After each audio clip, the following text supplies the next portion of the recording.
Welcome to Sew and Tell, where sewists from fashion, theater, and indie sewing bring their different perspectives to the hottest topics in the sewing community. I'm Meg Healy. I'm Amanda Carestio. And I'm Kate Zaynard. Today on the podcast, we're diving into a little something scary, sewing budgets. Then we'll share a little something in our Sojo segment. Then we'll answer a listener question. But before we begin, how's everybody doing today? Well, I am doing great, and I'm also really excited because we can finally talk about our sewcation. Yes! Yay! Oh my gosh. I know. It's been so exciting. So hard to keep this under wraps. And now we can finally share what we've been working on. It is a sewing vacation happening this April in Boulder, Colorado. There's so much fun things happening for this event, including lots of sewing. Mm-hmm. Oh, yeah. There's like, some yoga, kind of sewing, sip cocktails and sewing movies. And we're doing a live Sew and Tell podcast recording, which I'm so excited about. I think that's going to be so much fun. I have no idea what to expect. No idea. I do know I need to make some fancy sewing themed pajamas. That's on my list. I have to make it happen. Yeah. Well, and Boulder is so pretty. I worked there for many years, and I went to school there actually as well. It's such a beautiful town, and it's going to be at one of my favorite hotels. It was the number 2 on the list of where my wedding was going to be, actually. Oh, really? Yeah. Oh, yep. cool. It was really in contention. So I'm just super excited to spend some time in a historical hotel with some really cool people and a sewing machine. Yes, it's going to be. Yeah. There have been only a few times that I've stayed away from my family and kids in a hotel. And let me tell you, as a mom, that is I bet. Just that part alone, I am yes, a whole bed to myself. Oh, yeah. And no one waking me up in the middle of the night. And even the dog, letting her out in the middle of the night. It's gonna be so much fun. I am so excited. If you are interested in getting more details, those are live now on our site. It's sewdaily.com/events. And yes, come join us and sew and connect and get inspired. And we have Meg is teaching a class, and we also have Adriana Apple of Hey June Handmade. There goes the dog barking. Even Violet's excited. She's so excited. Go. Exactly. Who will let me out in the middle of the night, Mom? Oh, that's so cute. And this is such a perfect topic to this episode about sewing budgets so you can save for your sewcation. Absolutely. Now that was a A+ segue. Yeah. I think that might be the best yet. Well, let's begin our conversation then. Today, as Meg mentioned, we are going to talk about a subject that I actually actively try to avoid: sewing budgets. We'll talk intentions, good habits and bad, and what actually happens in reality. Are y'all ready? Why am I so nervous? I'm so nervous. I'm just so glad that we're talking about this when I'm in my separate studio with the door, so Julian doesn't have to hear me talk about how much in the past I spent on sewing. You can just be like, there was no episode this week, Julian. Don't listen to it. Yeah. He doesn't listen anyways. Okay, good. I think there are so many ways to kind of come at this topic, but I'm just going to kind of go through the list of when I was putting together these questions, I was thinking about what I spend the most money on. And I think for me, the real biggie is a fabric budget. Oh, yeah. That is where I tend to do the most damage. And I was curious, how do you approach this? Do you have a dollar amount per month or per year that you stick to, or are you more of a batch buyer when it comes to fabric and buy in a big amount and then go for a little bit of time until you buy your next big amount. What are your habits? Have they changed over the years? I'm curious. So my confession is that I never really think very much about budgets when I'm doing sewing stuff. I try to keep things reasonable. When I go to like an exciting store, it's like, all right, let's try to keep it under like $50 or something. And if I'm going out for specific fabric for a specific project, then I usually have some idea because I do some pre-research about what I can expect to spend.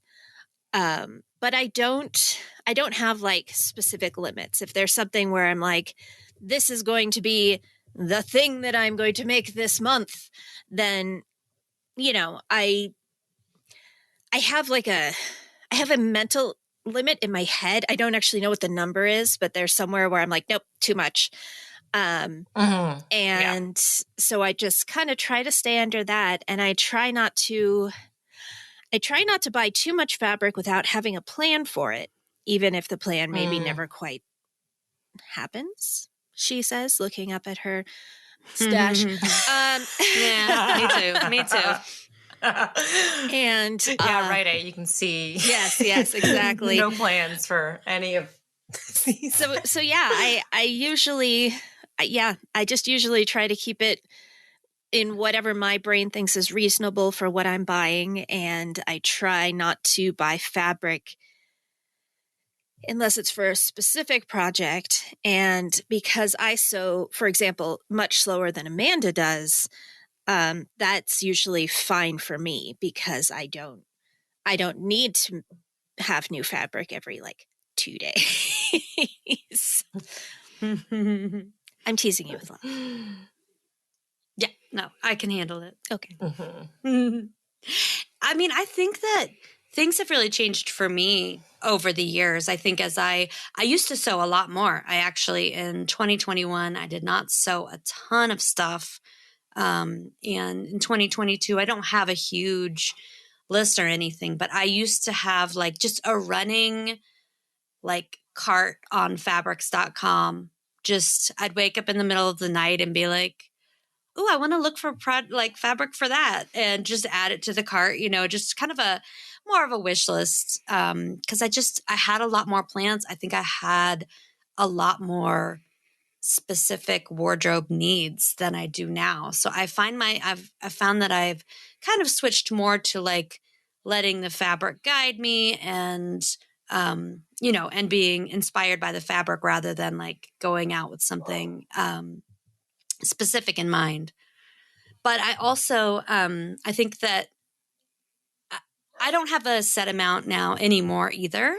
I used to have a pretty strict, like $40 a month limit for myself. But I think I probably always went above and beyond that because I find that with sewing, it's just really easy to justify it because it brings me so much joy. It's my creative outlet. It doesn't feel the same as like buying the finished product that I'm going to make, which just feels like buying a shirt. I don't know. It doesn't feel indulgent, but it just feels different than buying fabric to make a shirt for some reason that I can't quite explain. I also have internal rules for myself because I don't count thrifted or secondhand fabric in my totals because usually I'm not spending very much. It just doesn't count. And I don't really count notions in that, like elastic and whatever I thread. Like I don't, but sometimes that stuff is pretty expensive. So I should probably count it. But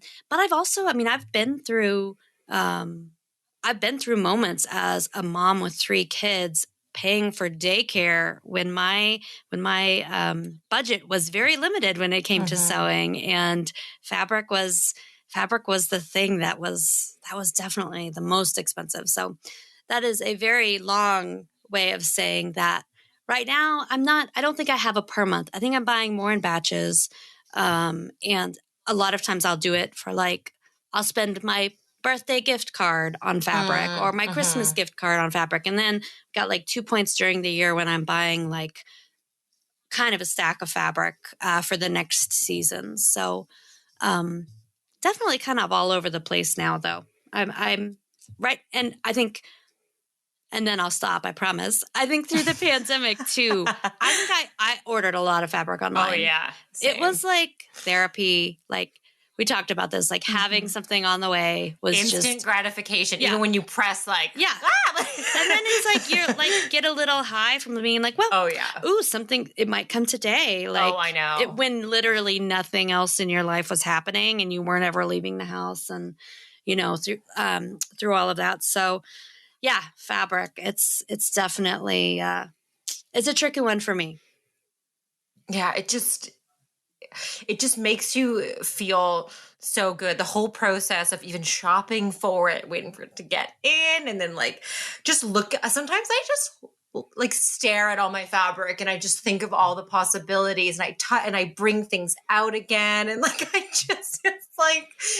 that's my huge budget killer for sure. But it's only been in the past couple of years. I very rarely spent my own personal money on fabric, and even just doing a lot of personal sewing outside of work. It's only kind of really happened during the pandemic where I was online fabric shopping for personal projects, and it was just for me. And that's when it just exploded. I just discovered how easy it was to online shop and all the awesome businesses that have been coming up in the past years of the availability of, you know, just nicer fabrics, more eco-friendly fabrics, which are more expensive. And I just feel like fabric has just gotten so much more expensive than when you know, even when I was in college fabric shopping, I feel like I hadn't even heard of things being priced per like half yard. And like, that's sometimes tricky. Sometimes still so heartbreaking. You look at it, you're like, wow, and then you're like, oh no, it's a half yard or something. I've even seen like a quarter yard price. Me too. So it's only now that, you know, having more, you know, financial obligations, and we have to get a car, that I really actually had to take a step back and even think about a fabric budget. But in the, you know, since getting the house and all that, I only buy fabric that's on sale. If it's on sale, then, you know, I've been embracing like a buy one, get three free, some yardage and stuff. But I really need to, get on a budget. And I think that thrifted fabrics don't count too. I just had an amazing thrifting haul. I don't know if you guys saw in my Instagram stories. Yes. I did a huge thrift haul, and I found so much awesome fabric. And I think I'm just going to really hit the thrift stores for some, you know, cool fabric options. I don't want to wipe out the whole city, but like I need to limit myself to not even go there too often. But I definitely need to think about a sewing fabric, you know, a fabric budget, because it's just, it's just not fun to think about. It was more fun. Wait, I don't want to know. Like, I don't want to know how much I've spent on fabric. I did go to my first estate sale this past year and got a bunch of fabric. I got a big haul, and I think I spent maybe $40 and got like, I don't know, 20 yards of fabric. And I'm working my way through it.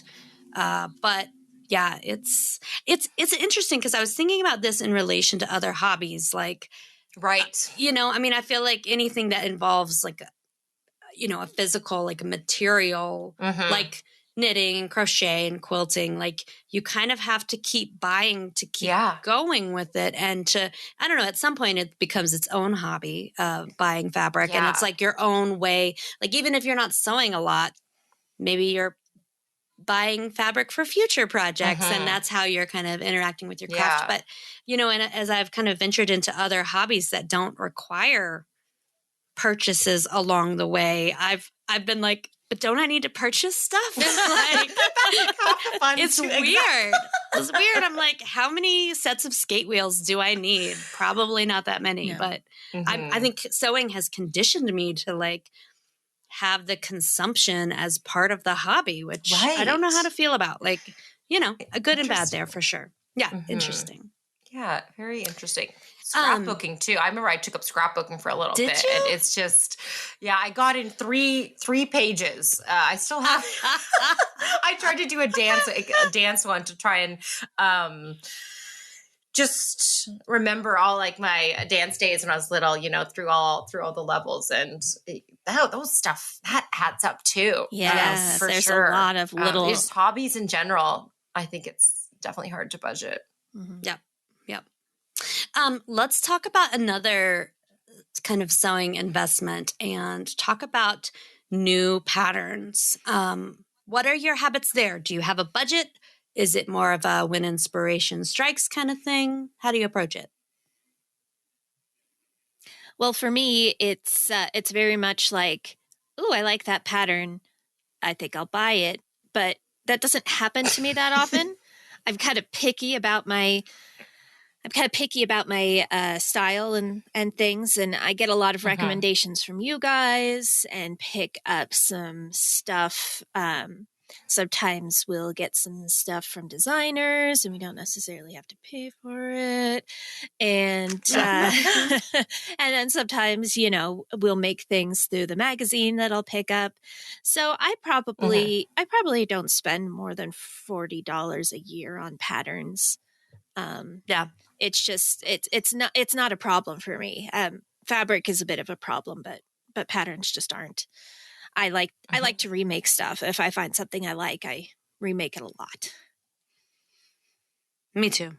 Yeah, I'm a huge pattern impulse buyer. And for me, it's like, like buying digital patterns, it's not a huge financial, hit. And especially indie pattern, I have no problem supporting indie pattern design. Like it doesn't feel good about that. Yeah. And I know I just know something when I see it for myself if I'm, gonna love it and sew it a lot and wear it. So, and it's truly like a pattern purchase, it lives on forever. You can print it off again and remake it again and again. Where a fabric, it's like, it's gone. Yeah. And like, you don't get that same thrill. Like if, remaking a pattern in a different way, it's just not the same thrill. So I don't have like a budget or anything on patterns, but I do definitely, if I see one, I'll instantly purchase it and print it, and then it stays printed for about 4 months, and then I'll dial it.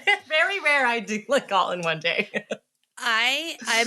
I'm either the exact same way or I am super hesitant and I will research it and wait for other people to sew it and check out the hashtag and then finally decide to go ahead and do it. But when I do it, I sew it because I've been thinking about it for a while and like the intention is there. But I also like it's either that or I'm like you, like it launches, I buy it, it's done. And it sits there like that's, but I also too, I think through the pandemic, there were definitely some patterns that came out that I bought more impulsively because it was just like the next new thing. And, but I think you're right. Like, I think I feel slightly better about supporting indie pattern companies. Like it just feels good. So it's not something that I, really ponder too much. It's more of a question of like, am I actually going to use this? Yes. Do I actually need it? Kind of a thing. But I don't buy a ton of patterns anymore. I'm probably buy like, I'd say like 5 to 10 a year. That's really, and 10, I don't think I've done that in quite a while. So, let's talk a little bit about sewing classes and workshops. Do you budget those into your yearly calendar, or are they more of a you see something interesting pop up and you kind of make room for it on your budget? For me, that second one, I don't take a lot of classes. I'm more likely to be teaching them actually. So I mean, it's not, gosh, I can't even remember the last time I took a sewing class, especially one that I didn't basically pick up for free because it was through Sew News. So, that's not really part of my sewing budget. Yeah, same. Because there's so much great, like I watch a lot of like sewing, things on YouTube because I like I like a short. I think I like things in a neat little like a quick tip type of thing. I'm actually dreading. I am taking and starting driver's ed this weekend, and that's an online video like workshop for like 5 hours for like 4 Sundays. And so I can't just skip ahead to like get to the point like I do in a sewing video. So, but I do love video workshops for other things that I feel like I'm pretty well versed in. So like sewing, I would like to learn new skills, but I would never budget for like a sewing specific workshop, but more like I would totally take like a cooking workshop. I would probably even take like a knitting workshop because I'm just so curious and I don't know, but yeah, so I haven't really budgeted for those. I'll check everything on, free resources on YouTube and even on Instagram and, TikTok quick tips. I've been saving so many on Instagram into my collection. I think because I've been engaging with them so often, these like little reels and stuff it's just a sewing machine, these quick little tips that I love. Yeah. Yeah. I have taken some sewing classes. They've mostly been at like sewing events that I'm attending, like as a professional representative of Sew News and Sew Daily. And I always forget how inspiring those are. Like, I mean, I love that about sewing because I think like you can never know it all. And that's even true. if you're taking, like I took Serger's 101 with Katrina Walker on Sew Daily recently. And even though that was like mostly review for me, there were some great tips that like, I probably never learned the exact right way to do this, or you're getting someone else's perspective on how to do it. Some of my favorite classes I've taken in the past were more like surface design type classes and fabric printing. And like, there's so much there that I think is really inspiring and fun in like a workshop setting. So I haven't done much recently other than take classes on sewdaily.com. Yeah. Which I do get for free. So I'm, not investing quite as much of my personal resources into that. But I've been taking workshops for skating for the past year. And that's really, I've been thinking a lot about kind of the workshop mode in skating and like what could maybe work for the sewing community. Cause there's tons, it's cool. it's very much a part of the community. And also there's a lot of like Zoom one-on-one things you can do through the skate community where you like work directly with someone. And I'm like, I wonder why we don't see more of that on the sewing side. So I think it's definitely, I think both as a teacher and as a student, there's probably more I could do. And again, like I always forget how inspiring those classes are. Like you just always pick up new little tips. And yeah, so what about memberships and subscriptions? I mean, obviously, we work for Sew News and CME magazine subscriptions, and there's also our Sew Daily TV subscription. I can't say that much, beyond that. I'm committing to on a monthly basis. How about y'all? Within the past week, I actually got a Seamwork subscription. Oh, cool. Yeah, I've been thinking about it for a long time. Yeah, I just wanted to, there's lots of community in it. And I saw that you get online fabric shop discounts and they're like to Blackbird Fabric too, which I have spent so much, money there. And so you get like special discounts to all these fabric, e-tailers all over the world, not even just North America. So that's so cool. Yeah, and I've been liking their patterns lately. There's a slip pattern that I really like, and I want to try. They have an underwear pattern with some lace inserts, and I just thought, you know what, for a year, I'm just going to give it a try. I want to, dive into another community, and there's just been a lot of patterns I've been seeing that I've been interested in, and. Yeah. So this week I signed up because they they got me in one of their emails. It was like they were getting rid of a certain pricing plan. It was like your last chance to get, I was like, okay. And if it will save me in the long run, if I do want to order fabric, going through and like seeing what kind of offers their partners have, I mean, it could definitely just pay for itself. So yeah, I did actually budget in for, I didn't budget. That's cool. I just did it. You just did it. Yeah. Well, I don't have any subscriptions outside of, like the standard Sew News realm of things. But the thing that tempts me that I've been trying to stop myself from doing is the subscription boxes where they'll send you like a project. Oh, so many good ones. Yes. Yeah. I had to cancel my yarn one because I had so much yarn and don't know what to do with it because they're not like huge balls. And so I'm like, okay, I've got to like knit down some of that before I can start thinking about getting another crafty subscription. But yeah, those are the ones that are like, Kate, come and use me.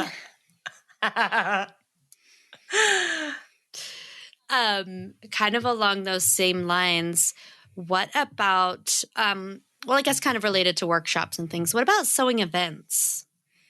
Do you budget for those? We do have one here. I can't remember what it's called.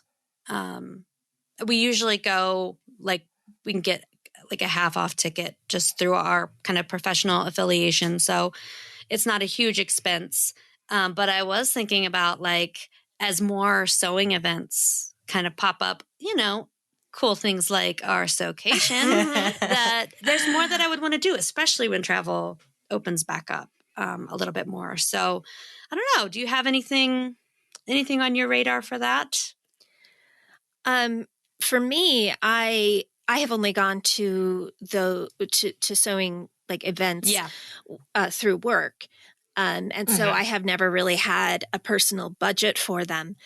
But you make a good point. As COVID hopefully dies down, I would like to, there are some retreats and things that definitely sound interesting. And so I might have to start thinking about adding that to a budget because that is something you need to budget for. Yeah. Oh, yeah. Yeah. I was just going to say, like, every sewing event that I've gone to, it's been more of kind of like an expo, and it's always been through work. And I actually haven't stumbled across a lot of kind of more, intimate boutique sewing events. Like we did our, our Berta style trips to Italy, which were more, they're not like, so we didn't do like actual like sewing. It was more just getting inspired and just being around, creative people. But I love, like, I would so budget if there are more, coming up with COVID dying down, these kind of more intimate and, skill building, but more social, not so much like an expo hall with like, I don't need to go, I can go shopping. I want to, be around people who like what I'm doing and do activities together that can, help with actually utilizing things that we have sewn, or just talking about sewing, and just, just being able to talk with, sew-minded people. So yeah, I would definitely budget for future things like that. Yeah. I mean, there's retreats, there's expos and things. Like I was thinking about the Sewing and Stitchery Expo in Puyallup, which I think this year is online again.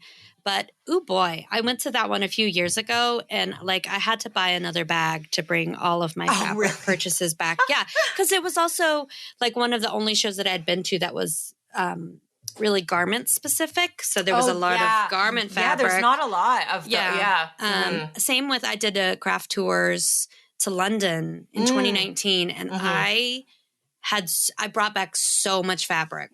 And like it's like one thing you have to budget for the event, and then you need to budget for all the purchases you want to make at the event. And yeah, it can add up. Speaking of adding up, the one thing that I think you don't have to necessarily consider it every year, but what about machines and machine upgrades and machine upkeep? Is that something that you build into your budget, or is it more of you have a general timeline in mind of when you want to upgrade, or when you might want to think about a next step for your sewing machine or your serger? My serger is one from our office that I purchased, but it is quite old, and I kind of live in fear that it is going to give out on me, and I don't have a huge backup plan for it. I think I'm more of a like, wait till it breaks and then figure out, what to do from there. But I feel like there's probably a better way to approach it. Wait, you need to maintenance your machines? No, I don't do that either. My machines, I'm terrible. My machines get maintained when something breaks and then need to get fixed as well. Yeah. I think I make an exception for last year. I was stitching a big project and my embroidery machine was not doing very well, so I just took it in to get it maintained and kind of cleaned up, and that helped a lot, actually. And for no machines, I mean, I'm using my mom's machine from about the time I was born, and the serger that I was given in like 2004, and my embroidery machine was 100% a opportunity purchase because with Amanda's serger, it was one that was at the office that was being sold, and I'm like, wow, this is a significantly smaller percentage of the price than it would have been new. So I'm going to take advantage of it. So yeah, I just kind of take things as they come and maintain when I have the opportunity because something needs to be fixed. And yeah. Maybe my plan is to just have like backup machines that I can use. I feel like that's an okay plan. I mean, I've got multiple sergers at my house and I have 2 sewing machines. Like I've kind of got 2 of everything. So I feel like if one goes down, the other can.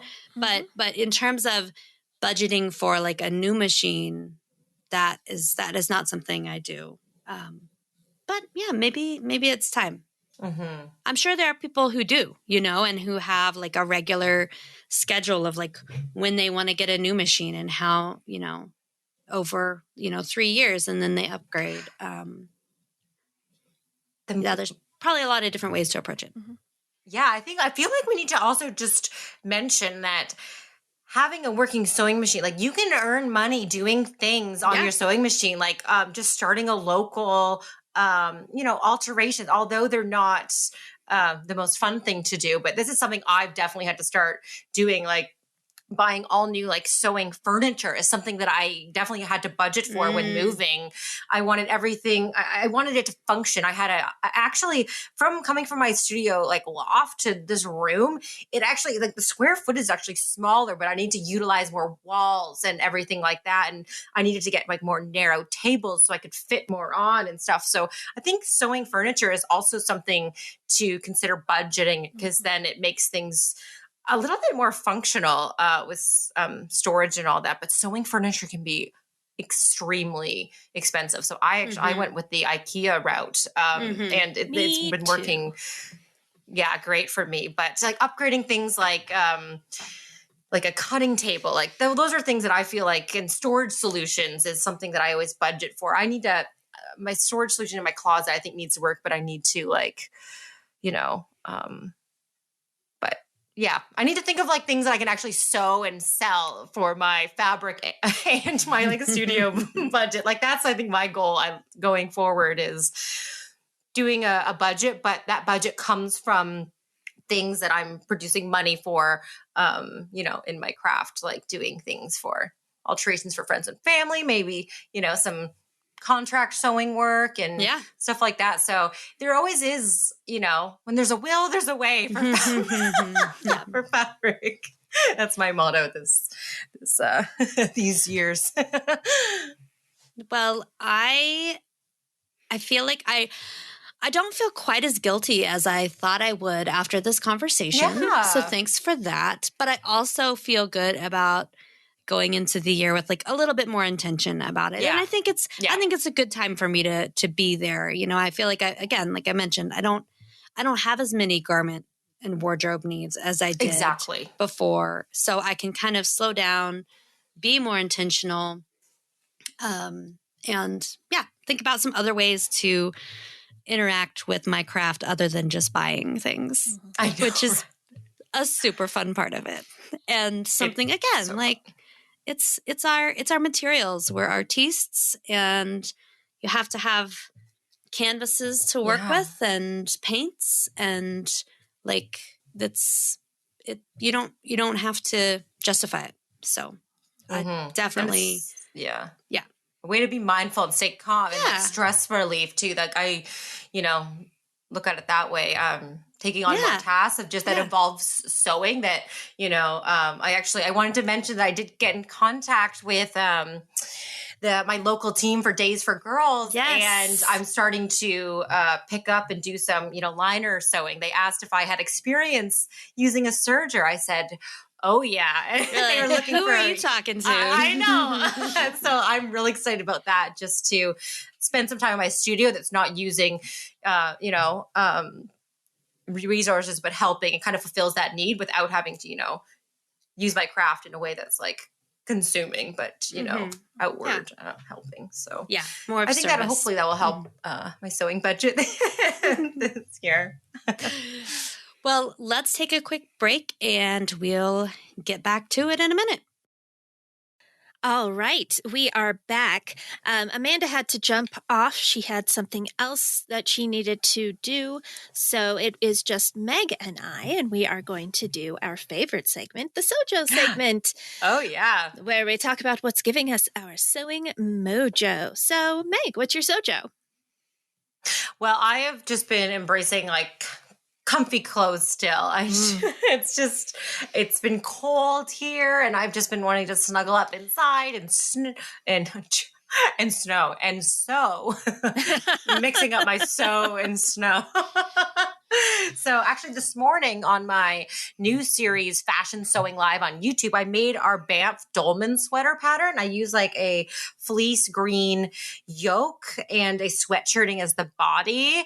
And it's super cute. Now I want to make a matching pair of pants. And that looks it was fun so comfy. Yeah. Yeah, and for anyone who's watched the live, I guess this will be released later. Right into some technical difficulties. The setup is so cool. I have a camera. It's like 3 different cameras in the live stream. It's like one facing me, one over my shoulder at the sewing machine, the one at the cutting table. So there's like so much going on. Cords are everywhere. I was like thinking about what I would start off with and doing the software, we like plug everything to this streaming software. Then the key goes through to YouTube and you have to kind of press live. And I mean, both places I was doing it for the sketching live, but this being new, I completely forgot to press live on YouTube. And so I was talking just to myself for 24 minutes. I realized it was 1:24. It started at 1. I was like, no one's commenting. Like usually Amanda's in there like, hey Meg. I was like, nobody's watching me.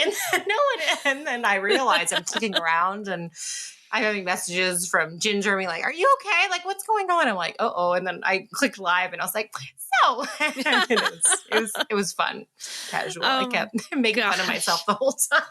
Well, I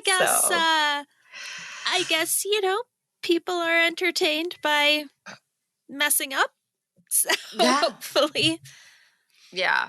I mean, the whole series is about, I wanted to just have the viewers as like a fly on the wall. This is not the pretty edited end product of a tutorial. This is just me sewing. And at one point, I think my crock got stuck under my sewing pedal and I wouldn't stop. So I had to sit there and stitch her. But I was like, this is what happens. And then we got into a whole conversation about who likes to sew in bare feet and stock. It was so fun. So yeah, it's going to be once a month on YouTube. And so that's kind of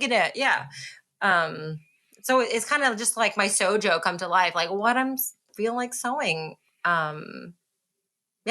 And I just want to plug, because Amanda's not here, she's starting her own live series called Manda Made. And the first one is on, I believe it's January 27th. And she's going to be on YouTube Live, just kind of talking about, because she sews like a gazillion things, just talking about what she's been making, like fabrics and stuff. So just tune into that. Manda Made on YouTube. So I wanted to plug that for her while she wasn't here. Awesome. Thanks for doing that. As for me, I'm working on an embroidery project at the moment. I'm all the Ooh. way, we're all the way at fall 2022 in our production schedule. So I'm kind of sewing in some fall colors. I've got some nice linen, and it's really the first time I've had time to sew very much in the past, Nice. actually several months. And I'm Yeah. really, I haven't even taken out my sewing machine yet, but just like pre-pressing things and doing some of the embroidery before I begin. And I'm just like, oh, this feels so good. It's so good to get back into it, you know? So Oh, I'm feeling yeah. really good about that. Mm-hmm.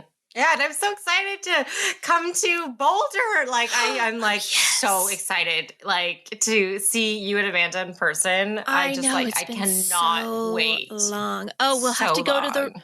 we'll have to go to the Rio. They have good margaritas. I think you'll like it. They have one in up in Fort Collins, right? Yes, a they do. Rio. Is it the Mhm. same? Like it's like a Colorado. Like is it? Yeah. It's a I small remember chain. they are so good. I remember. Yeah, I went there with some of my friends there before, and I think they have like a margarita limit. Like they're so good and strong. You can only order 2 or something. I remember that being about. I have never gotten to that point, so I don't know. Yeah, me neither.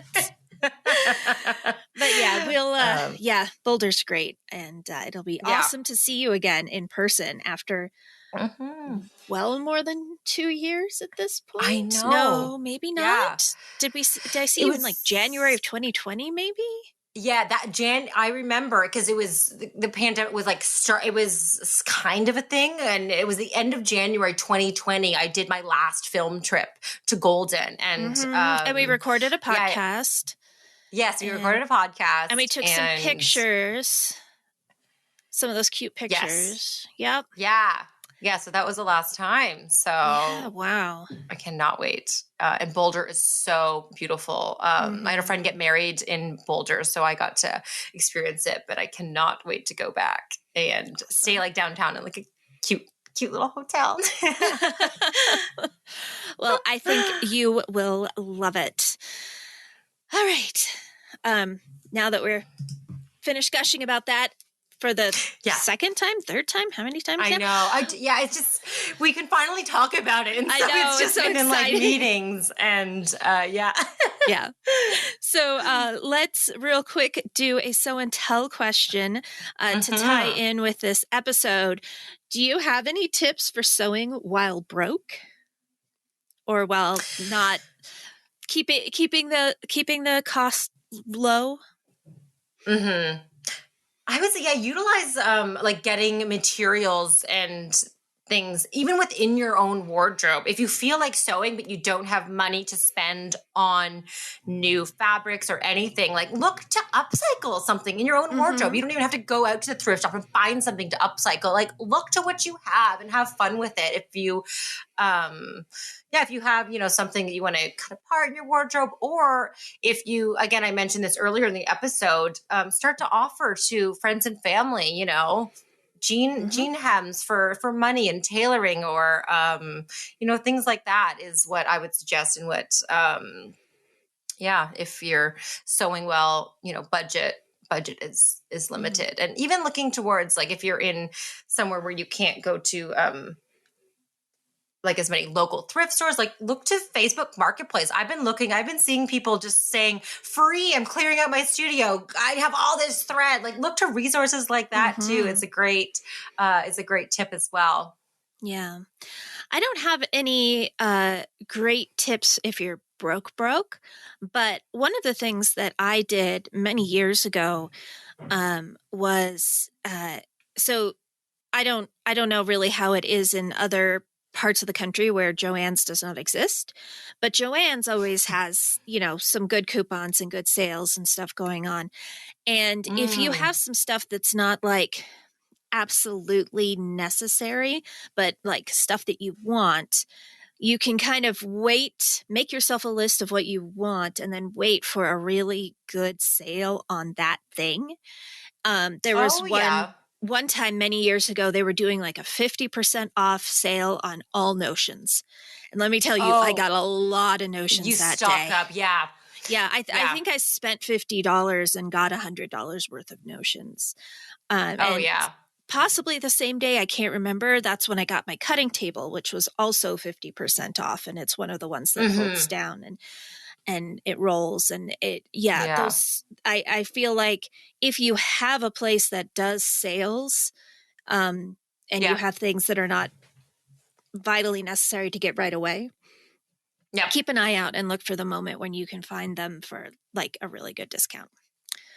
Yeah, that's a great idea. Like bulk buy things on sale that you know you'll always use. I'll always need serger cones. When serger cones are on sale, there is in Canada, I think, like a Fabric Land. That's kind of the Joann's of, they have flyers and coupons and sales, and they have those Notion sales. So I always stock up. I get green, black, and white invisible zippers. I just get like 10 of each and different, like you create your own stockpile, and especially interfacing. When interfacing goes on sale, I'll buy so much because it's so expensive, regular price when you buy it. So it's just exactly being smart, with looking out for sales. And if you do, because it will save you money in the long haul if you do a lot of sewing, for sure. Right. And things like stocking up on a whole bunch of different kinds of sewing machine needles.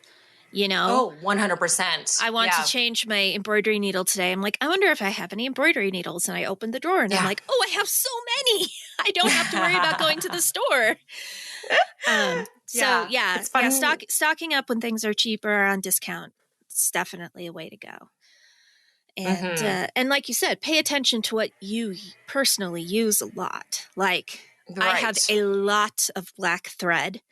I am now forbidden from buying any more black thread until I at least use up one of my huge spools.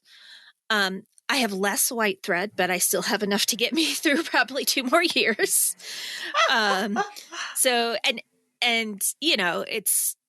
I also have a lot of colors because the colors you want to match as closely as possible. But maybe you don't need to. I have this kind of coralish fabric here, and I think the thread color I've decided to go with, I'm trying to find it.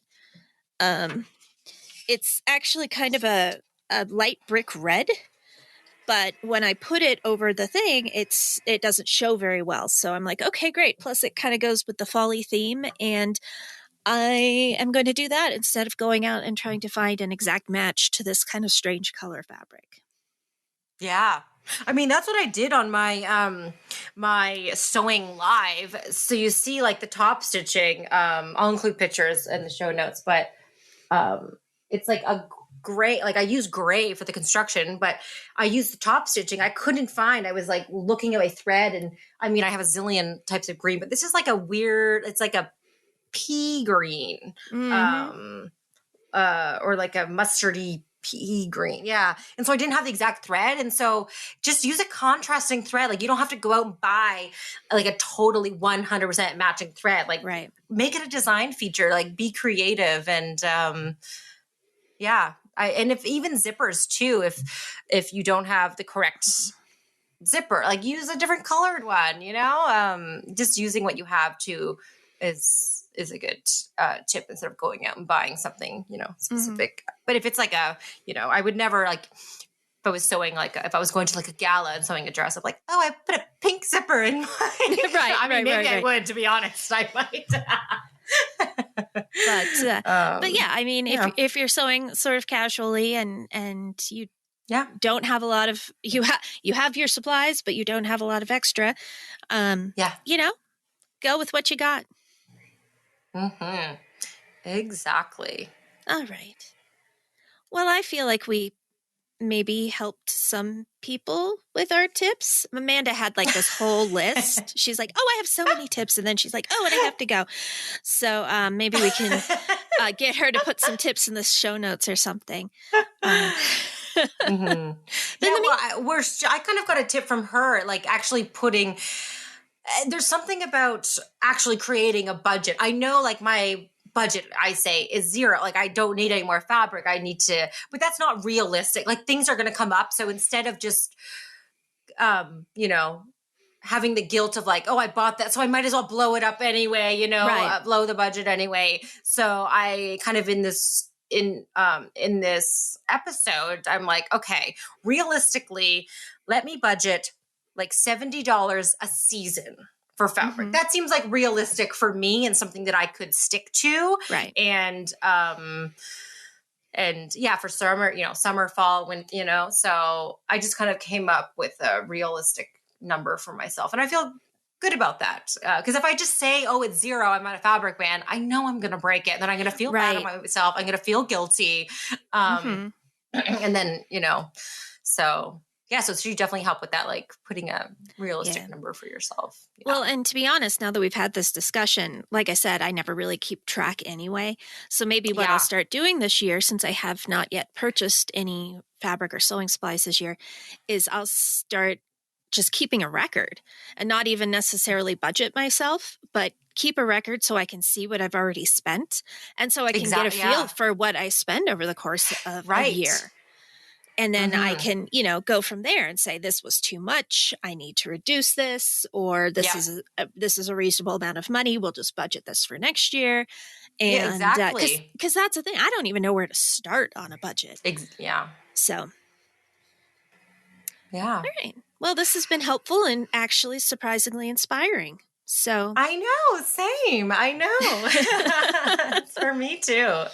I mean, I love an Excel spread. Any chance I can make an Excel spreadsheet, I am a happy Virgo. Now that is something I did not know about you. You didn't know that I love Excel spreadsheets? I did not. No. But I'm glad to know it now.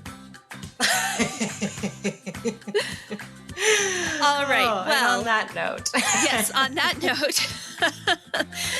Happy stitching. Happy stitching, everyone. Bye. For links to everything we talked about in this episode, go to our show notes page at sodaily.com/sewandtell. If you want to get in touch with us, you can email us at sewandtellpodcast@goldenpeakmedia.com or visit us on Instagram at sewandtellpod. Answer the Sew and Tell question, tell us your Sojo, or just leave us some feedback.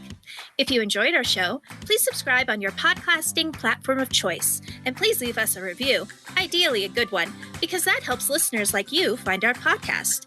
And tell your sewing friends about us too. Thanks for listening, and happy stitching. Sew and Tell is a Sew Daily podcast and produced by Golden Peak Media. It's hosted and produced by Meg Healy, Amanda Carestio, and me, Kate Zaynard. Daisha Clay is our producer. Director of podcasts is Jared Mayer. Tiffany Warble is Director of Content. Kelsey Ratterman handles our marketing, and Andrea Lotz does all things digital.